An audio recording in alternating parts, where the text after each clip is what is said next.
अथैकपञ्चाशः सर्गः।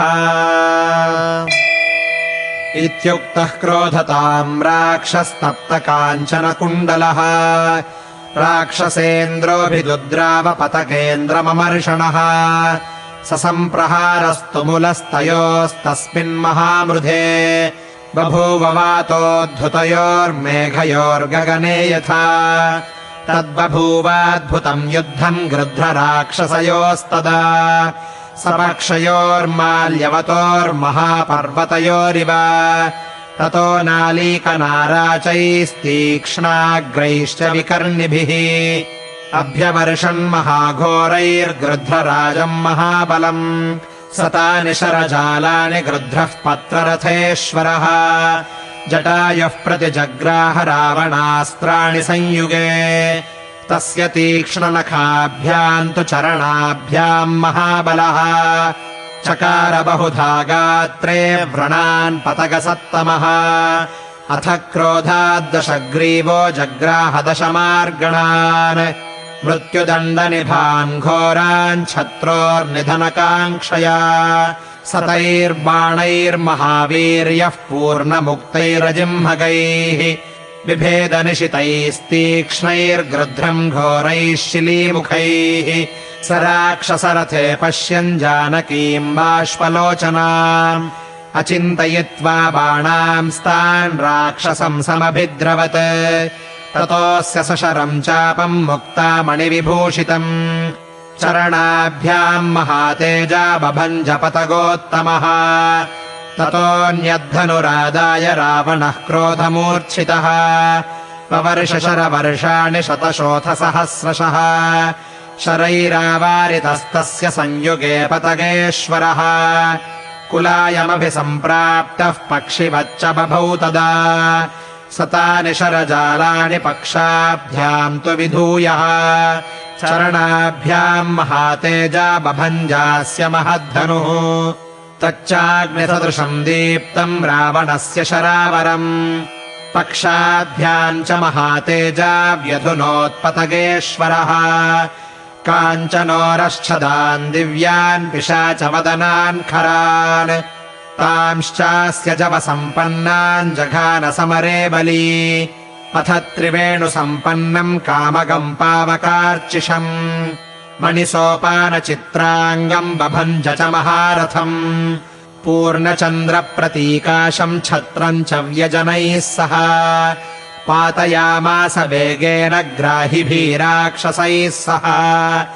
सारथेश्चास्य वेगेन तुण्डेन च महच्छिरः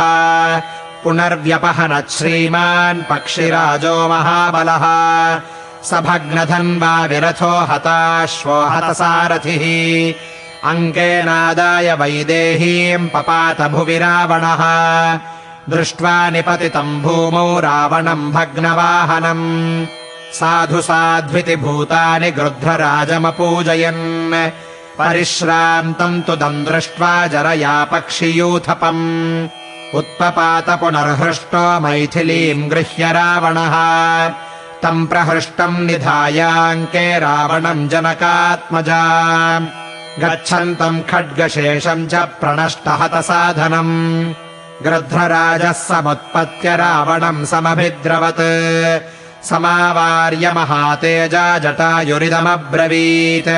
वज्रसंस्पर्शबाणस्य भार्याम् रामस्य रावण अल्पबुद्धे हरस्येनाम् वधाय खलु रक्षसाम् समित्रबन्धुः सामात्यः सबलः सपरिच्छदः विषपाणम् पिबस्येतत् पिपासित इवोदकम् अनुबन्धमजानन्तः कर्मणामविचक्षणाः शीघ्रमेव विनश्यन्ति यथा त्वम् विनशिष्यसि बद्धस्त्वम् कालपाशेन क्व गतस्तस्य मोक्ष्यसे वधाय बडिशम् गह्य सामिषम् जलजो यथा न हि जातु दुराधर्षौ काकुत्स्थौ तव रावण धर्षणम् चाश्रमस्यास्य क्षमिष्येते तु राघवौ यथा त्वया कृतम् कर्म भीरुणा लोकगर्हितम् तस्कराचरितो मार्गो नैष वीरनिषेवितः युध्यस्व यदि शूरोऽसि मुहूर्तम् तिष्ठ रावण शयिष्यसे हतो भूमौ यथा भ्राता खरस्तथा परेतकाले पुरुषो यत्कर्म प्रतिपद्यते विनाशायात्मनो धर्म्यम् प्रतिपन्नोऽसि कर्म तत् पापानुबन्धो वै यस्य कर्मणः को नु तत्पुमान् कुर्वीत लोकाधिपतिः स्वयम्भूर्भगवानपि एवमुक्त्वा शुभम् वाक्यम् जटायुस्तस्य रक्षसः निपपात भृशम् पृष्ठे दशग्रीवस्य वीर्यवान् तम् गृहीत्वा नखैस्तीक्ष्णैर्विददार समन्ततः अधिरूढो गजारोः यथा स्याद्दुष्टवारणम् विददार नखैरस्य तुण्डम् पृष्ठे समर्पयन् केशांश्चोत्पाटयामास नखपक्षमुखायुधः स तथा गृध्रराजेन क्लिश्यमाणो मुहुर्मुहुः अमर्षस्फुरितोष्ठः सन् प्राकम्पत च राक्षसः सम्परिष्वज्य वैदेहीम् वामेनाङ्केन रावणः तलेनाभिजघानार्तो जटायुम् क्रोधमूर्च्छितः जटायुस्तमतिक्रम्य तुण्डेनास्य खगाधिपः वामबाहून् तदा व्यपाहरदरिन्दमः सञ्छिन्नबाहोः सद्यो वै बाहवः सहसा भवन् विषज्ज्वालावलीयुक्ता वल्मीकादिवपन्नगाः ततः क्रोधाद्दशग्रीवः सीतामुत्सृज्य वीर्यवान् मुष्टिभ्याम् चरणाभ्याम् च गृध्रराजमपोथयत् ततो मुहूर्तम् सङ्ग्रामो बभूवातुलवीर्ययोः राक्षसानाम् च मुख्यस्य पक्षिणाम् प्रवरस्य च तस्य व्यायच्छमानस्य रामस्यार्थे स रावणः पक्षौ पादौ च पार्श्वौ च खड्गमुद्धृत्य सोच्छिनत् सच्छिन्नपक्षः सहसा रक्षसा रौद्रकर्मणा निपपात महागृध्रो धरण्यामल्पजीवितः तम् दृष्ट्वा पतितम् भूमौ क्षतजार्द्रम् जटायुषम् अभ्यधावत वैदेही स्वबन्धुमिव दुःखिता तन्नीलजीमूतनिकाशकल्पम् स पाण्डुरोरस्कमुदारवीर्यम् ददर्श लङ्काधिपतिः पृथिव्याम् जटायुषम् शान्तमिवाग्निदावम्